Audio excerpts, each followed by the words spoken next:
Hi, I'm Dr. Foster, and this is the Dr. Foster Fix.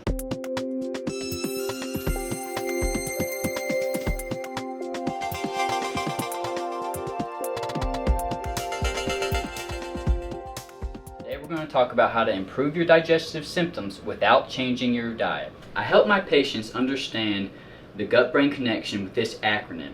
Your gut has to have an A+ in its masters and ABCs. The M stands for movement of food through your digestive tract. The S stands for secretions of your digestive juices to further break down that food.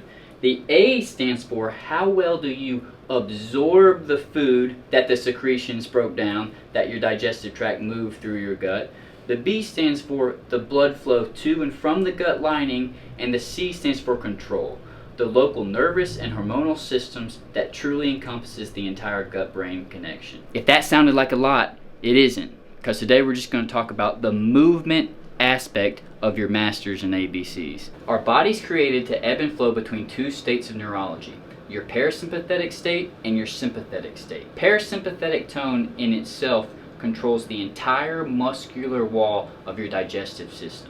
If you want food to properly transport from your stomach to your small intestines to your colon and then out of you, you got to make sure you have a robust parasympathetic tone to move that food down the canal. While contrasting, the sympathetic system greatly inhibits digestion. Your sympathetic system is your fight or flight. So understand that if you try to eat food in that sympathetic state, your digestion will be severely compromised. Chronic sympathetic activation, chronic stress leads to varying degrees of compromised digestion. It's these varying degrees that leads to your symptoms like IBS with constipation or IBS with diarrhea.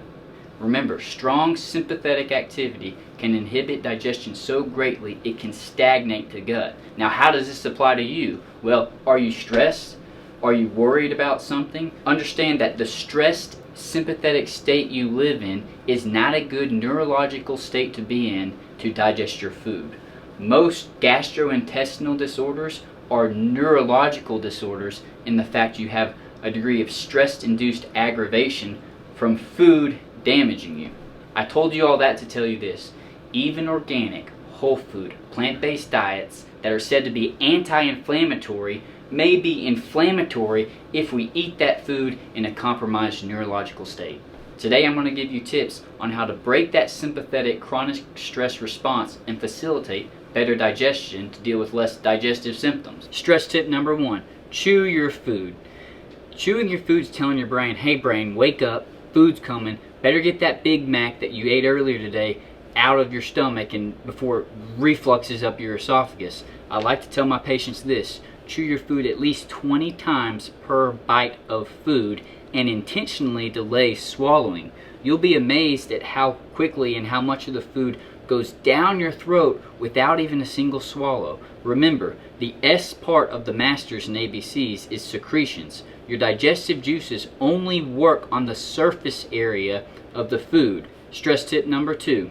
Let your food sit in front of you for at least a minute before you dive into it and fill your face. Allowing your food to sit and rest in front of you.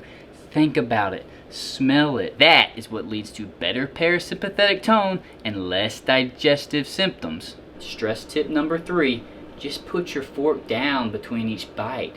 It may sound silly, but it works. It'll slow you down, focus on your chewing, take longer to eat your food. It'll stimulate more local stomach reflexes that'll give your digestion time to catch up and shift its neurology to a better state of digestive tone. Stress-induced gastroenteric colonic paresis. That's the big phrase of the day. So understand, gut paralysis. You will never out-eat. You will never out-clean eat a neurologically stressed digestion. The crunchiest of crunchiest clean eating diet may be inflammatory if we're unable to break the food down correctly because our masters and ABC is compromised.